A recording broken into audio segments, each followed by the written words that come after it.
Bonjour, ici Justin pour actualité-dvd.com et aujourd'hui je vais vous parler du film Wet Hot American Summer en format Blu-ray. Réalisé par David Wayne, le film met en vedette Janeane Garofalo, David Hyde Pierce, Marguerite Moe, Paul Rudd, Christopher Meloni, Amy Poehler et Bradley Cooper. Distribué par Universal, le Blu-ray est disponible en magasin depuis le 12 mai 2015. Au début des années 80, un groupe de personnes hautes en couleur passe son dernier jour de vacances en camp d'été dans le Maine. C'est le moment de faire des rencontres amoureuses. De désirs en frustration sexuelle, de peine de cœur en petits soucis, ces individus en quête de bonheur verront leur vie marquée à jamais par ce mois d'août, pas comme les autres. Beth, la directrice du camp, tombe amoureuse de Henry, professeur d'astrophysique. Cooper Berg a fait un faible pour Katie, mais elle est avec un amoureux infidèle, Andy. Pendant ce temps, Gary et ses amis se demandent pourquoi McKinley n'a pas de petit ami. Suzy et Ben, quant à eux, préparent un spectacle de danse.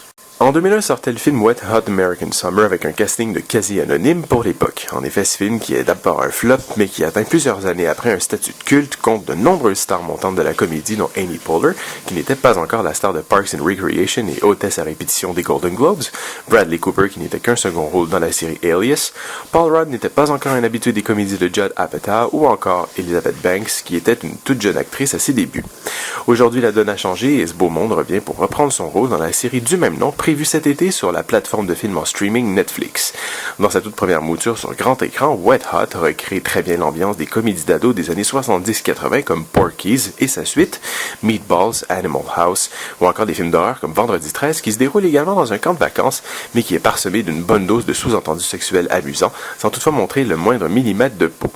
Le premier long-métrage du réalisateur de comédie indépendant David Wayne est construit sous la forme d'une série de vignettes qui racontent le mode de vie qu'emprunte chacun des membres, aussi particulier soit-il, du fameux camp Firewood. On se retrouve donc au centre d'une parodie de film de camp et dans une série de mésaventures coquines entre campeurs qui se lancent des regards aux invitations pour le moins salaces qui sont de prime abord plutôt drôles, mais qui dérivent rapidement dans le redondant et dans le cliché. Il est malgré tout impossible de passer à côté de ce plaisir coupable qu'est sa grande précision en ce qui a trait à la reconstitution de ces films des années passées qui nous ont tant fait rire, ce que celui-ci ne réussit qu'à moitié. Du côté technique, une piste en anglais DTS HD Master 5.1 est offerte avec des sous-titres en anglais pour malentendants et en français. L'image est présentée en format panoramique 1.85. Pour les suppléments, on retrouve 10th Anniversary Event Highlights, soit un documentaire rétrospectif du film. Wet Hot American Summer Live at CF Sketchfest est une lecture théâtrale live du film. Cast Moments présente de courtes entrevues où des membres de la distribution se remémorent des moments cocasses du tournage. Behind the Scenes se penche sur le tournage du film. Songs with Production Stills présente des chansons du film présentées avec des images fixes du film.